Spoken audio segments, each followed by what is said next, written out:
Bonjour et bienvenue. Aujourd'hui, on va décortiquer la stratégie de sécurité nationale de l'Égypte. Et vous allez voir, c'est un puzzle géopolitique aussi complexe que passionnant. Alors pour comprendre, il faut revenir au début de la crise. Imaginez la scène, des missiles qui seraient d'origine iranienne s'abattent sur des pays du Golfe. D'un coup, c'est l'une des routes maritimes les plus critiques au monde qui se retrouve menacée. Le détroit d'Ormuz est sur le point de fermer. Les alliés de l'Égypte sont sous le feu des critiques. Forcément, le Caire doit réagir. C'est un test grandeur nature pour toute sa doctrine de sécurité. Et cette réponse, elle n'a pas tardé du tout.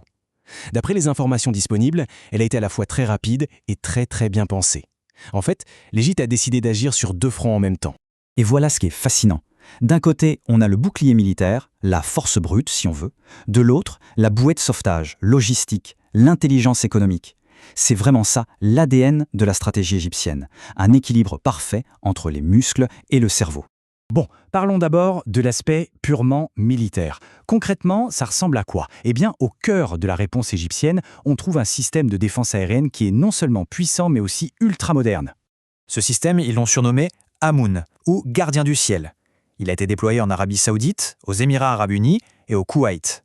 Et là, le message est « on ne peut plus clair ». L'Égypte montre qu'elle a les moyens et la volonté de protéger l'espace aérien de ses alliés. Allez, on passe maintenant à la deuxième facette du plan, le côté logistique. Face à une route maritime potentiellement bloquée, l'Égypte a sorti de son chapeau une idée assez géniale. Pourquoi ne pas créer une sorte d'autoroute terrestre? Et voilà comment ça se passe, concrètement. Les marchandises arrivent sur la côte méditerranéenne. De là, hop, elles traversent tout le pays par la route jusqu'à la mer Rouge. Puis, elles sont réexpédiées vers Neom, en Arabie Saoudite, qui sert de hub pour tout le reste du Golfe. C'est un véritable pont terrestre d'urgence, une bouée de sauvetage pour ses partenaires. Ok, donc on a vu comment l'Égypte a réagi. Mais la question la plus intéressante, c'est sans doute le pourquoi. Pourquoi avoir choisi cette stratégie si précise et pas une autre? Tout part de cette idée, de cette phrase qu'on entend en boucle chez les dirigeants égyptiens.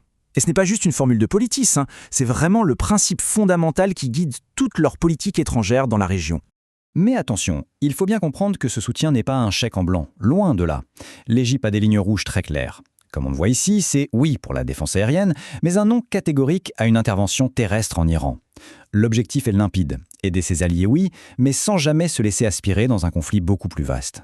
Et ça se voit aussi dans leur approche. Plutôt que de construire des bases permanentes à l'étranger, ce qui serait très engageant, le Caire semble préférer l'idée de coalition. D'ailleurs, certains rapports évoquent une possible alliance à 4 avec l'Arabie Saoudite, la Turquie et le Pakistan. C'est une façon de partager les responsabilités. Maintenant, il est temps de prendre un peu de recul, de dézoomer. Parce que pour vraiment tout comprendre, il faut regarder la carte en entier. La crise du Golfe, en réalité, ce n'est qu'une seule pièce d'un puzzle beaucoup plus grand. L'Égypte ne gère pas qu'un seul front à la fois. Pensez-y, il y a les tensions dans le Sinaï, à la frontière avec Israël, il y a ce conflit très complexe sur l'eau avec l'Éthiopie, sans oublier les liens avec la Chine ou les menaces en mer Rouge. Bref, les actions dans le Golfe s'inscrivent dans ce contexte global où l'Égypte jongle avec de multiples pressions. Et tout ça, ça nous amène à une dernière question, une question de fond. Est-ce que ce modèle égyptien, ce mélange d'intervention militaire calculée et de soutien logistique, est en train de devenir la nouvelle norme pour la sécurité au Moyen-Orient?